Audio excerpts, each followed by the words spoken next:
voy a leer sucedía hace muchos años en La Vega. Pongan atención.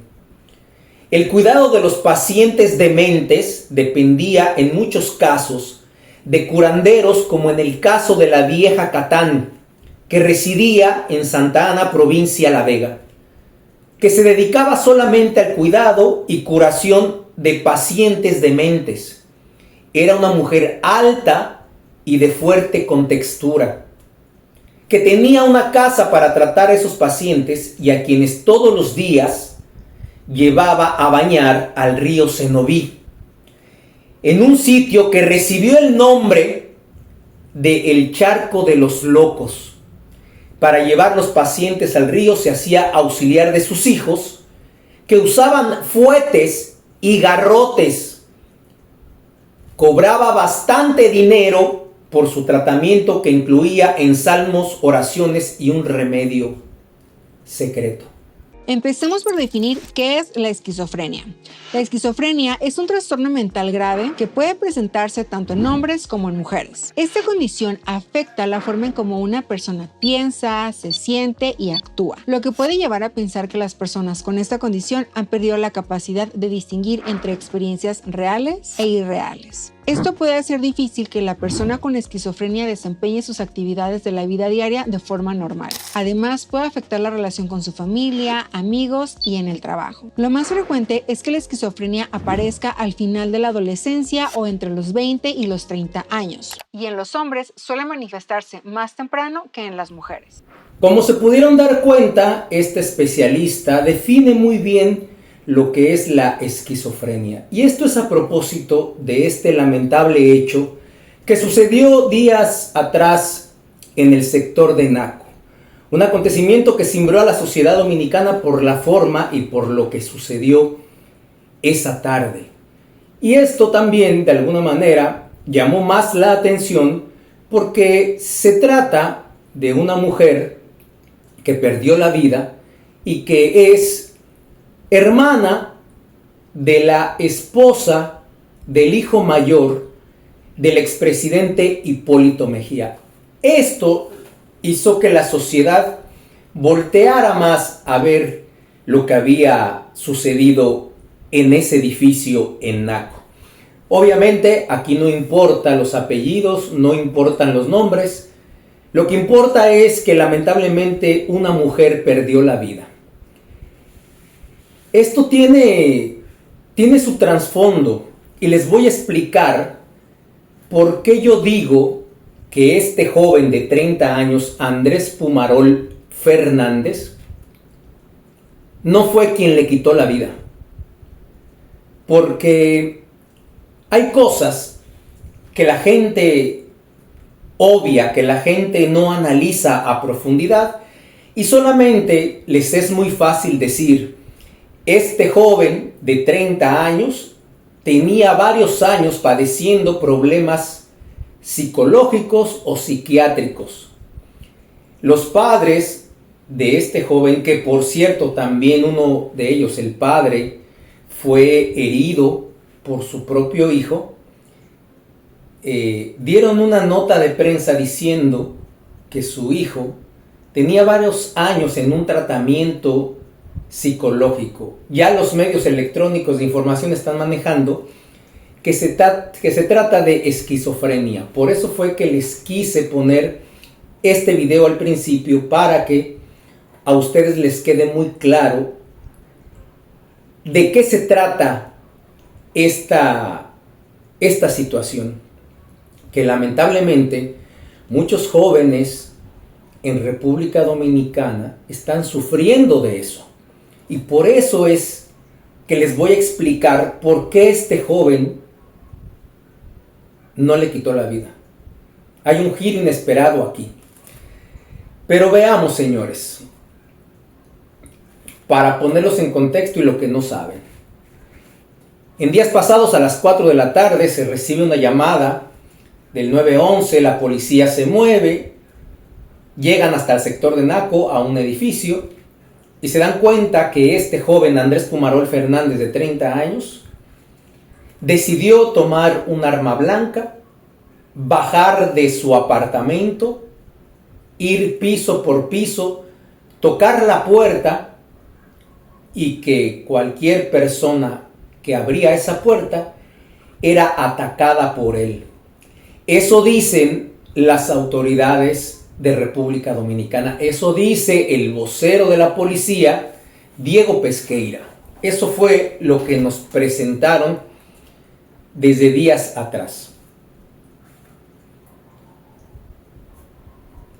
El jefe de la policía y el mismo vocero no quisieron arriesgarse a decir que el joven sufría de esquizofrenia o de cualquier otro tipo de problema psicológico o psiquiátrico, porque obviamente tienen que investigar bien, tienen que entrevistar a los padres, a los familiares, obviamente acudir a los médicos que se supone que lo están tratando según palabras de los propios familiares, y entonces ya dar una declaración oficial. Pero ya los padres se adelantaron y dijeron, no se refirieron exactamente a la esquizofrenia, pero que sí tiene problemas, lleva muchos años tratándose ese problema.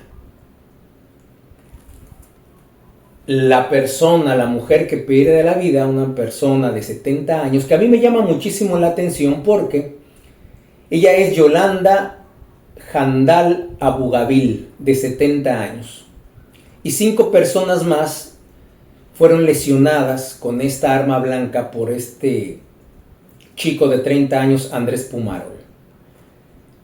Dicen los medios electrónicos de información de la República Dominicana que la señora Yolanda era coordinadora del despacho de la primera dama, con 70 años, dice aquí el Diario Libre.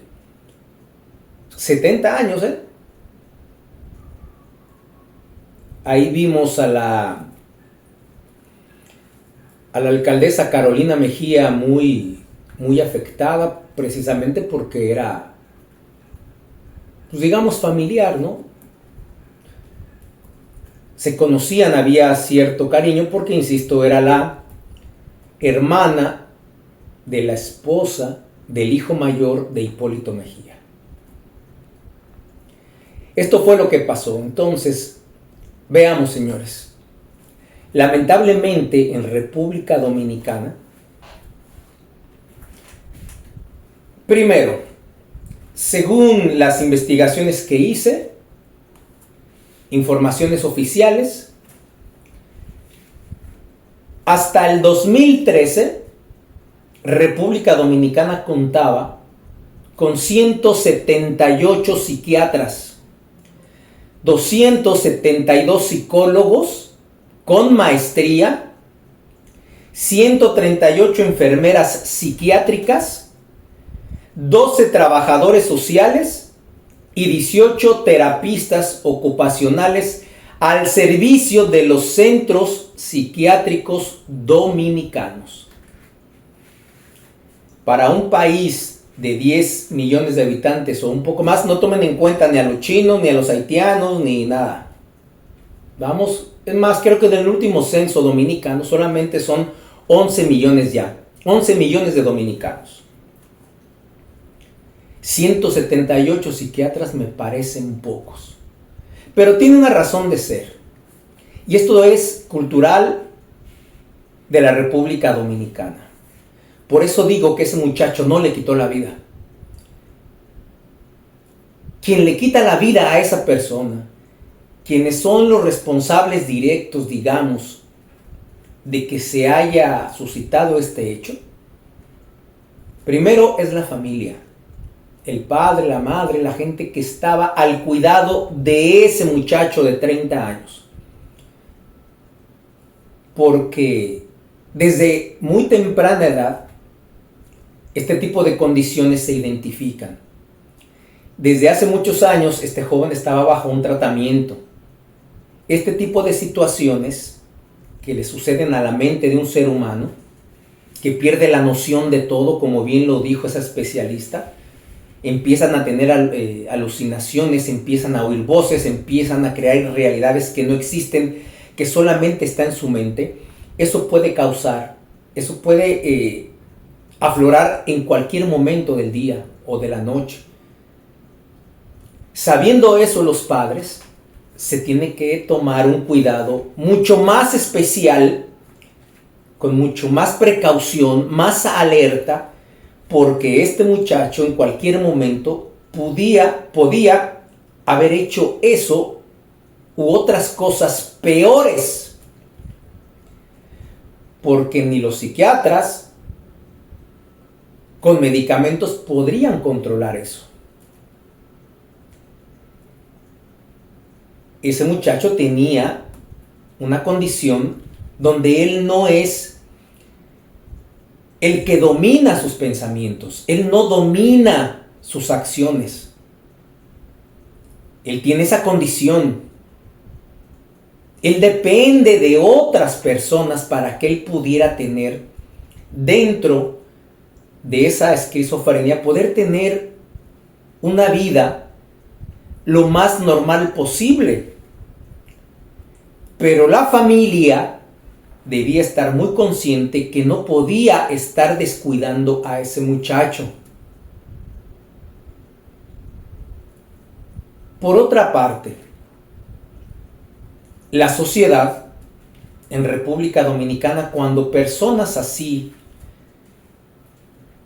hay en barrios, en diferentes sectores, lo menosprecian, lo borran del mapa, digamos. Ese está loco. Hay un loco por ahí. No le hagas caso. Esa no es gente, esa no es persona.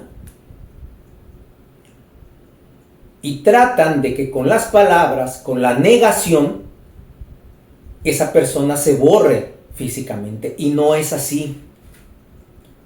La sociedad es muy apática con ese tipo de personas. De hecho, piensan que una piedra o un objeto es más que esas personas. No le dan la importancia que tiene una condición así. Entonces ahí entra otro elemento fundamental para entender que también es la sociedad la culpable de eso. Por otro lado, entra el gobierno. Sí, aquí sí entra el gobierno. Primera, porque cuando vas a visitar estos especialistas, estos psiquiatras, son carísimos. Me atrevo a decir que son los especialistas más caros en este país. Hay solamente 138 según la información oficial que tengo aquí hasta el 2013. Ellos abusan de eso para poder cobrar lo que les da la gana, además de que los seguros médicos de este país no cubren ese tipo de consultas. Precisamente porque los medicamentos o son muy caros o no existen, la especialidad, no cualquiera es psiquiatra, no cualquiera puede depender su vida atendiendo a este tipo de situaciones. Y por eso los psiquiatras se dedican quizá hasta a otra cosa. Porque si hubiera demasiada demanda, créanme que hubiera más psiquiatras en este país. Es gente que se dedica y que se le gusta mucho la psicología pudiera tener esa especialidad. Pero hasta pocos psicólogos hay en este país, 272. Entonces, al ser muy caros, mucha gente prefiere tener al hijo ahí, encerrado, abandonado, descuidado. Y muchas veces hasta los encadenan, muchas veces los trancan, porque no saben con qué actitud va a salir este muchacho. Ahí el otro culpable es el gobierno, porque el gobierno debería de intervenir inmediatamente a esa familia para sacar a ese muchacho de ahí que el gobierno tenga un centro psiquiátrico gratuito donde esas personas no gasten absolutamente nada porque es muy caro todo eso y se le dé la atención correspondiente a esos seres humanos. Tienen esa condición lamentablemente, pero en un momento determinado puede ser tu hijo, o le puede tocar a tu esposa, o le puede tocar a, bueno, ya cuando ya está muy desarrollada de edad ya difícilmente, pero empieza esos síntomas desde la adolescencia y quizá, como dice ahí la psiquiatra, de entre 20 y 30 años. Pero te puede pasar a ti, que tú no tienes ni un peso para poder atender esa situación. Aquí el gobierno tenía que haber hecho eso desde el principio. Crear centros inmediatamente, desde que se identifique a muy temprana edad, llevarlos ahí con todo el dolor del corazón de la familia. Pero finalmente vas a querer el bienestar y vas a querer que esa persona esté segura y que los otros en la sociedad también estén seguros y no llegar a lo que pasó el miércoles pasado. Porque pudo haber sido peor. Bueno, ya desde que se pierde una vida de esa manera es un acto espantoso. Pero si esos 5 que también atacó hubieran perdido la vida, o el padre de él, el mismo padre fue atacado. Imagínense que el hijo, en ese momento de no saber quién es, de no tener control de sus emociones, de sus sentidos, por la enfermedad que tiene, o la condición, mejor dicho, le quitara la vida a su papá también con esa arma blanca. Si ya de por sí esa familia está tocada, ya esa familia sufre constantemente la situación de su hijo, imagínense si le hubiera quitado la vida. Le quiero leer algo que encontré aquí, que tiene mucho que ver con esto. Es una historia que sucedió en La Vega, pero para que se den cuenta de lo que pasaba desde hace muchos años y por qué les estoy explicando que esto hasta es cultural. Tratar a las personas de no ser nada porque tienen esa condición es lo más inhumano que puede tener una sociedad, porque es donde más empatía debe de haber, donde más solidaridad y donde más ayuda. Hay que atender a esos muchachos y dejarlos en lugares con especialistas para que puedan mejorar lo más posible. Miren, esto dice así: el cuidado de los pacientes dementes dependía en muchos casos de curanderos. Estamos hablando de hace muchos años en República Dominicana. Déjenme ver si encuentro la fecha porque no lo dice. Esto se titula Los inicios de la psiquiatría dominicana. Búsquenlo, está en El Caribe, el periódico El Caribe. Y empieza así justamente esta nota. El cuidado de los pacientes dementes dependía en muchos casos de curanderos, como el caso de la vieja Catán, que residía en Santa Ana, provincia La Vega, que se dedicaba solamente al cuidado y curación, entre comillas, de pacientes dementes. Era una mujer alta y de fuerte contextura, que tenía una casa para tratar esos pacientes y a quienes todos los días llevaba a bañar al río Cenoví, en un sitio que recibió el nombre de Charco de los Locos. ¿Escucharon bien? Por eso les digo que la sociedad tiene la culpa de lo que pasó el miércoles. La ciudad de los locos. No son ningunos locos. Tienen una condición, producto de muchas cosas que fueron desarrollando, que son cuestiones genéticas, pero que también son sociales, o que lo social también se une después a lo genético y eso estalla más esa condición. Pero para la sociedad son solo locos. Una piedra pudiera valer más y eso no es así. Para llevar a los pacientes al río se hacía auxiliar de sus hijos, que utilizaban fuentes o garrotes. Que utilizaban fuetes, ¿no? O garrotes, para llevarlos como si fueran peor que animales. Como ustedes todavía ven a los campesinos arreando a las vacas y a las cabras y a los becerros con un fuete, ¿no? ¿Por qué? Por eso les digo que también la sociedad es culpable. Cobraba bastante dinero por su tratamiento, que incluía ensalmos, oraciones y un remedio secreto. Soy Fernando González, el Charro Bachatero. Gracias por llegar hasta aquí. Nos vemos. Hasta la próxima.